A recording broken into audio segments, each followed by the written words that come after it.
દાહોદના ઝાલોદ ખાતે રાહુલ ગાંધીની ભારત જોડો ન્યાય યાત્રા પદયાત્રા આજે રાજસ્થાનથી ગુજરાતમાં પ્રવેશ થઈ। એક જ નેતાઓની સાથે આજે રાહુલ ગાંધીએ ગુજરાતના દાહોદ જિલ્લાના ઝાલોદમાંથી ભારત જોડો ન્યાય યાત્રા પદયાત્રા કાઢવામાં આવી। રાષ્ટ્રપતિ દ્રૌપદી મુર્મુ આદિવાસી હોવાથી તેમને રામ મંદિરમાં જવા દીધા નહોતા। કોંગ્રેસની ભારત જોડો ન્યાય યાત્રા ગુજરાતમાં પ્રવેશી ચૂકી છે। ઝાલોદમાં કોંગ્રેસના હજારો કાર્યકર્તાઓ દ્વારા યાત્રાનું સ્વાગત કરાયું હતું।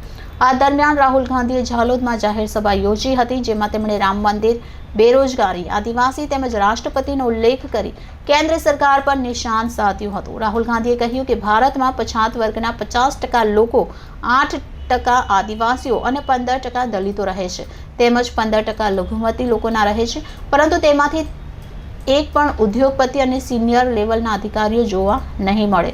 ભારતનું બજેટ પણ 90 લોકો બનાવે છે, જોકે તેમાં માત્ર 3 લોકો પછાત વર્ગના, 3 દલિત વર્ગના અને 8% વસ્તી હોવા છતાં આદિવાસી વર્ગનો એક જ વ્યક્તિ છે।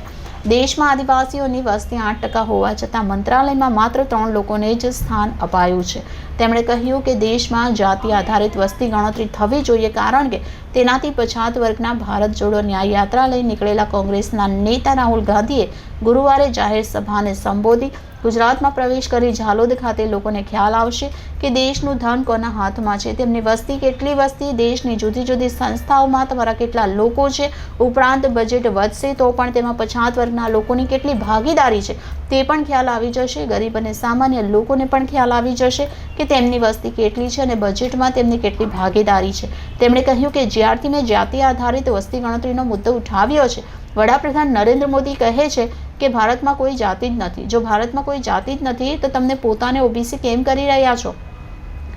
નરેન્દ્ર મોદી દરેક ભાષણમાં કહે છે કે હું ઓબીસી છું, પણ જ્યારે જાતિ આધારિત વસ્તી ગણતરીની વાત આવી તો તમારા ઉદ્યોગપતિઓએ તમને કહ્યું કે ભારતમાં કોઈ જાતિ નથી, કોઈ ગરીબ નથી, તેવા અનેક પ્રહારો સરકાર વિરુદ્ધ કર્યા। આમ દાહોદના ઝાલોદ ખાતે બહોળી સંખ્યામાં ભારત જોડો ન્યાય યાત્રા ગુજરાતમાંથી પ્રવેશ થઈ અનેક દિગ્ગજો પણ આ યાત્રામાં જોડાયા। રિપોર્ટર કિશોર ટપકર, સિટી ગોલ્ડન ન્યૂઝ, દાહોદ।